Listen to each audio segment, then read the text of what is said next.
কৃষক কৃষি তার উন্নয়ন, সব নিয়ে আমাদের এই আয়োজন। বাংলার কৃষি, বাংলার কৃষি, বাংলার কৃষি। ফলবে ফসল, ভরবে গোলা, আরো বেশি বেশি। বাংলার কৃষি, বাংলার কৃষি, বাংলার কৃষি, বাংলার কৃষি, বাংলার কৃষি। সুপ্রিয় দর্শক, বাংলার কৃষি অনুষ্ঠান থেকে শুভেচ্ছা। কৃষি, তথ্য, প্রযুক্তি ও পরামর্শ এ নিয়ে আমাদের অনুষ্ঠান বাংলার কৃষি।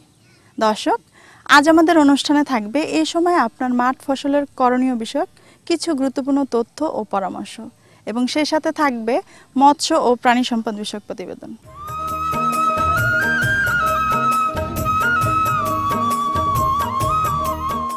কৃষি প্রধান আমাদের বাংলাদেশে ধান, পাট, গম ইত্যাদি প্রধান ফসল হলেও দেশের প্রায় ৭০ লক্ষ হেক্টর জমিতে সবজি ফসল উৎপাদিত হয়। তবে শীত মৌসুমে দেশের সিংহভাগ জমি সবজি উৎপাদনের জন্য উপযোগী হওয়ায় আবাদকৃত জমির ৭০% জমিতে শীতকালেই সবজি উৎপাদিত হয়। বাংলাদেশ কৃষি গবেষণা প্রতিষ্ঠানের তথ্য মতে কৃষি গবেষণা ইনস্টিটিউট এই যাবৎ ৯০টি সবজি ফসলের জাত উদ্ভাবন করেছে, যা দেশের কৃষক ভাইয়েরা ব্যাপকভাবে চাষাবাদ করছেন।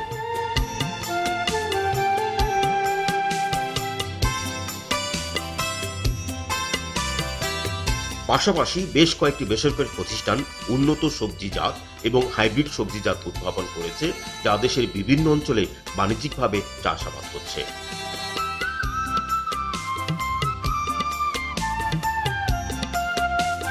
মেটাল অ্যাগ্রো এর মেটাল ফিড এর মধ্যে একটি। প্রতিষ্ঠানটি কৃষি ব্যবসায়ের সঙ্গে সম্পৃক্ত হন ২০০৩ সালে।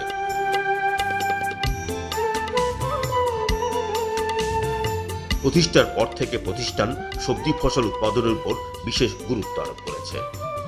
প্রতিষ্ঠানের সাম্প্রতিক সময়ের উল্লেখযোগ্য শীতকালীন সবজি হচ্ছে বাঁধাকপি। হাইব্রিড জাতের এই বাঁধাকপির নামকরণ করা হয়েছে ট্রপিক্যাল কুইক।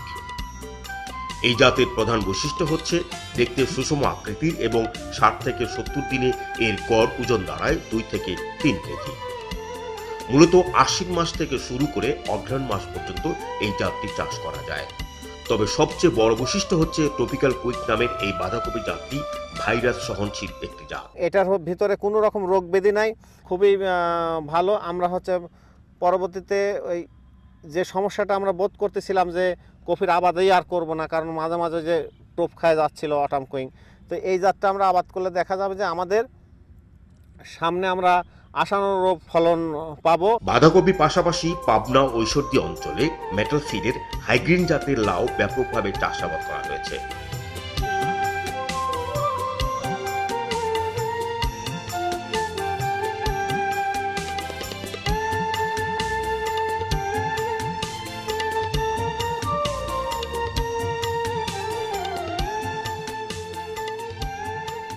হাইগ্রিন জাতের লাউ মূলত একটি হাইব্রিড জাত।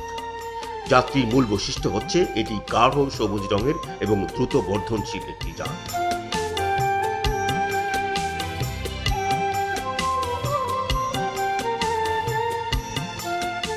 রোপণের ৪০ থেকে ৪৫ দিনেই ফসল সংগ্রহ করা যায়। এই সময় প্রতিটির গড় ওজন দাঁড়ায় ২ থেকে ২.৫ কেজি। বছরে যে কোনো সময় এই জাতটি চাষ করা যায়, তবে আশ্বিন থেকে অগ্রহায়ণ মাস ধরে রোপণ করলে অধিক ফলন পাওয়া যায়।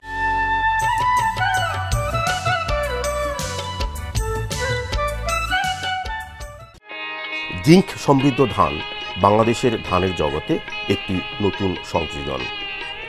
বিশ্ব কৃষি পরিসংখ্যানের তথ্য অনুযায়ী গোটা বিশ্বে বাংলাদেশই প্রথম জিঙ্ক সমৃদ্ধ ধান উদ্ভাবন করেছে। বাংলাদেশ ধান গবেষণা ইনস্টিটিউট এ যাবৎ ৪টি হাইব্রিড সহ ৬৫টি উচ্চ ফলনশীল জাত উদ্ভাবন করেছে। এর মধ্যে বোরো মৌসুমে সর্বাধিক ফলন ও কৃষক পর্যায়ে ব্যাপক জনপ্রিয়তা পেয়েছে বৃধান ২৮ এবং বৃধান ২৯।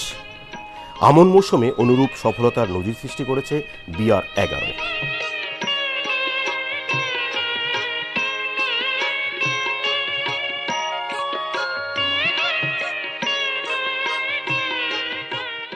এরই সাথে যুক্ত হয়েছে আরও 4টি জাত। জিঙ্ক সমৃদ্ধ ব্রি ধান 62 এর মধ্যে অন্যতম।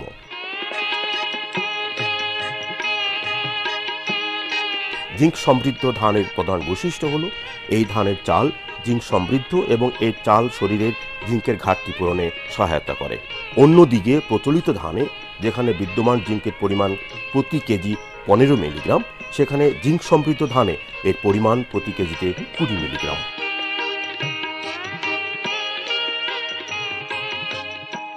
এই ধানের চাল, এই ধান থেকে যে ভাত হবে, ভাত খেয়ে আমাদের দেশের শিশু এবং বিশেষ করে গর্ভবতী মায়েরা যারা আছেন তারা জিঙ্কের অভাব পূরণ করতে পারবেন।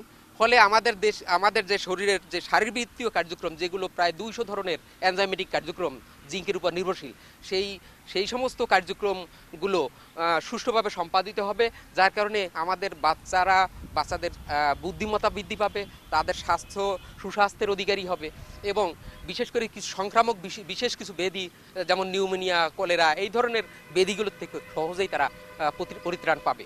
100 দিনে এটা ধান কাটা সম্ভব, অর্থাৎ বীজ বপন থেকে শুরু করে বীজ ধান কাটা পর্যন্ত 100 দিনে কাটা সম্ভব। যার কারণে আমাদের দেশের উত্তরাঞ্চলে, বিশেষ করে যে অঞ্চলে কৃষকেরা আমন ধান কাটার পরপরই সবজি বা অন্যান্য হাই ভ্যালু ক্রপ চাষাবাদ করে অধিক লাভবান হতে চায়, সেখানে কৃষকরা এটা আবাদ করে অধিক উপার্জন করতে সক্ষম।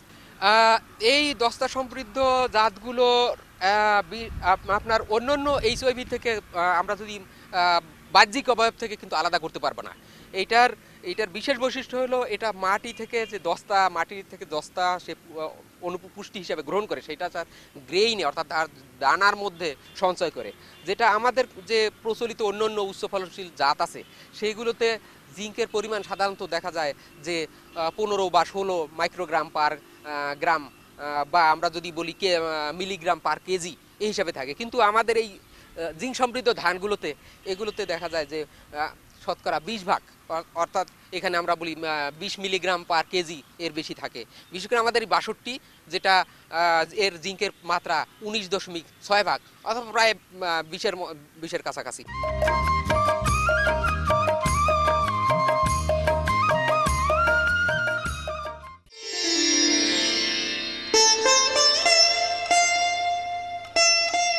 ভূপ্রকৃতিগত অবস্থানের কারণে বাংলাদেশের জনগণ প্রায় মুখোমুখি হচ্ছে বন্যা, আকস্মিক বন্যা, ঘূর্ণিঝড়, খরা, জলাবদ্ধতা, নদী ভাঙন, পাহাড় ধস ও ভূমিতে লবণাক্ততার মতো প্রাকৃতিক বিপর্যয়ের। এসব কারণে জানমালের ক্ষয়ক্ষতি ছাড়াও পরিবেশের ভারসাম্য নষ্ট হচ্ছে, কৃষি উৎপাদন ও কর্মসংস্থানের সুযোগ কমে যাচ্ছে এবং মানুষের জীবনযাত্রা ব্যাহত হচ্ছে।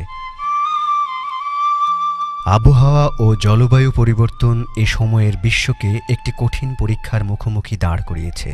গ্রিনহাউস গ্যাসের উদ্গীরণ, বায়ুমণ্ডলে এর ঘনত্ব বৃদ্ধি এবং সমুদ্রপৃষ্ঠের উচ্চতা বৃদ্ধির প্রভাবে পৃথিবীর আবহাওয়া উষ্ণ হয়ে উঠছে। যাদের জীবন ও জীবিকা সরাসরি প্রকৃতির উপর নির্ভরশীল, আবহাওয়া ও জলবায়ু পরিবর্তন তাদের উপরে নেতিবাচক প্রভাব ফেলছে। Disaster and climate risk management in agriculture DCRMA প্রকল্প কৃষিক্ষেত্রে জলবায়ু পরিবর্তন ও প্রাকৃতিক দুর্যোগ মোকাবেলায় কর্মকৌশল গ্রহণের মাধ্যমে স্থানীয়ভাবে উপযোগী অভিযোজন, কলাকৌশল উন্নয়ন ও বাস্তবায়নের উদ্দেশ্যে ক্লাইমেট ফিল্ড স্কুলের মাধ্যমে কৃষকদেরকে প্রয়োজনীয় প্রশিক্ষণ প্রদান করা হচ্ছে। প্রকল্পটি স্থানীয় জনগোষ্ঠী ও কৃষকের চাহিদাভিত্তিক ও জীবনযাত্রা নির্ভর করে শেখা প্রক্রিয়া গ্রহণের মাধ্যমে তাদের সক্ষমতা উন্নয়ন, সচেতনতা বৃদ্ধি, কার্যকরী যোগাযোগ সৃষ্টি, কলাকৌশল সমূহের মাঠ প্রদর্শনী ইত্যাদি কার্যক্রম পরিচালনা করছে।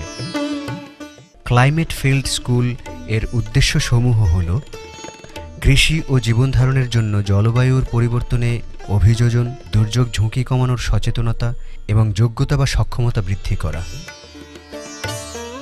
ফসলের সাথে পোকামাকড়, বিভিন্ন রোগের সম্পর্ক এবং প্রাকৃতিক দুর্যোগের আগাম বার্তা, জলবায়ুর সীমাবদ্ধতা এবং উপকরণ সম্বন্ধে পরিচিতি করানো, দুর্যোগ ব্যবস্থাপনা এবং কৃষি পরিকল্পনার সাথে জলবায়ু ও আবহাওয়ার তথ্যসমূহকে সমন্বিত করতে শেখানো, গ্রামীণ দরিদ্র জনগোষ্ঠীর খাদ্য ও জীবনযাত্রার মজবুত নিরাপত্তা বিধান করা।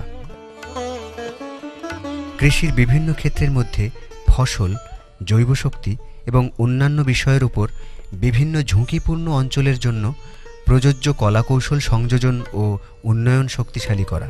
বাংলার কৃষি, বাংলার কৃষি, বাংলার কৃষি। দেখছিলেন বাংলাদেশ টেলিভিশনের প্রতিদিনকার কৃষি বিষয়ক অনুষ্ঠান বাংলার কৃষি। সঙ্গেই থাকুন। এবারে মৎস্য বিষয়ক প্রতিবেদন।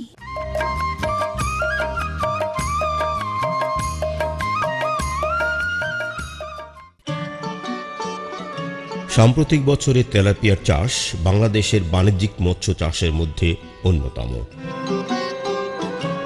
আমাদের দেশে তেলাপিয়ার বাণিজ্যিক চাষ শুরু হয় 1954 সালে। 60 দশক পর্যন্ত দেশে তেলাপিয়ার চাষ ব্যাপক সম্প্রসারণ না হলেও 90 দশক থেকে তেলাপিয়ার বাণিজ্যিক চাষের পরিমাণ বাড়তে থাকে।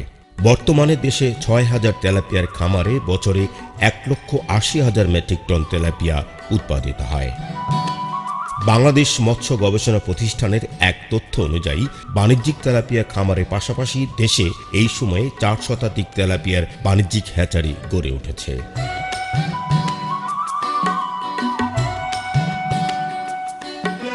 যেখান থেকে প্রতি বছর 400 কোটি মনোসেক্স ও মিশ্র লিঙ্গের তেলাপিয়ার পোনা উৎপাদিত হচ্ছে। তবে হ্যাচারিতে ইনব্রিডিং এবং জাতের অবক্ষয় সমস্যাটি দিনে দিনে প্রকট হয়ে উঠছে। এর মূল কারণ হিসেবে মৎস্যবিজ্ঞানীরা হ্যাচারির সঠিক ব্রুড ব্যবস্থাপনা, পোনা উৎপাদন, পোনাকে মনোসেক্স রূপান্তর ইত্যাদিতে কারিগরি দক্ষতার প্রতি জোর দিয়েছেন। ব্রুড হল হ্যাচারির প্রাণ। একমাত্র ভালো মানের ব্রুড স্টক থেকেই উন্নত মানের পোনা পাওয়া সম্ভব। হ্যাচারি ব্যবসার অধিক লাভ, টেকসই ব্যবসা, উন্নত মানের প্রজন্ম রোগমুক্ত ও বিকলাঙ্গ পোনা প্রাপ্তি, মাছের জাত উন্নয়ন, ইনব্রিডিং, ক্রস ব্রিডিং ইত্যাদির জন্য ব্রুড স্টক লালন পালনের গুরুত্ব অপরিসীম। কোহোর্ট বা রোটেশনাল ব্রিডিং পদ্ধতি হচ্ছে তেলাপিয়ার জেনেটিক স্টক উন্নয়নের মাধ্যমে উন্নত গুণাগুণ সম্পন্ন পোনা উৎপাদনের একটি সহজ ও গুরুত্বপূর্ণ পদ্ধতি। এই প্রক্রিয়ায় প্রতিটি জেনারেশনের সর্বোৎকৃষ্ট ব্রুড স্টক বাছাই করে এক কোহোর্ডের পুরুষ মাছকে অন্য কোহোর্ডের স্ত্রী মাছের সাথে রোটেশন পদ্ধতিতে প্রজনন ঘটানোর মাধ্যমে উন্নত জাত উৎপাদন করা হচ্ছে। দেখছিলেন মৎস্য বিষয়ক প্রতিবেদন। আর এরই সঙ্গে শেষ করব আজকের বাংলার কৃষি। বাংলার কৃষি অনুষ্ঠান আগামীকাল ঠিক একই সময় প্রচারিত হবে, দেখবেন আশা করি। আর হ্যাঁ, সেই সঙ্গে জানতে চাই আপনাদের মতামত। আমাদের অনুষ্ঠান বিষয়ে আপনার যে কোনো মতামত আমাদের লিখেও জানাতে পারেন। আমাদের লিখবার ঠিকানা প্রযোজক বাংলার কৃষি, কক্ষ নম্বর 215, বাংলাদেশ টেলিভিশন, টেলিভিশন ভবন, রামপুরা, ঢাকা। আমাদের ইমেল অ্যাড্রেস banglarkrishi@ais.gov.bd এবং ফেসবুক আইডি বাংলার কৃষি। এছাড়াও অনুষ্ঠানটি ইউটিউবে নিয়মিত দেখতে পাবেন। দর্শক, আজ এ পর্যন্তই।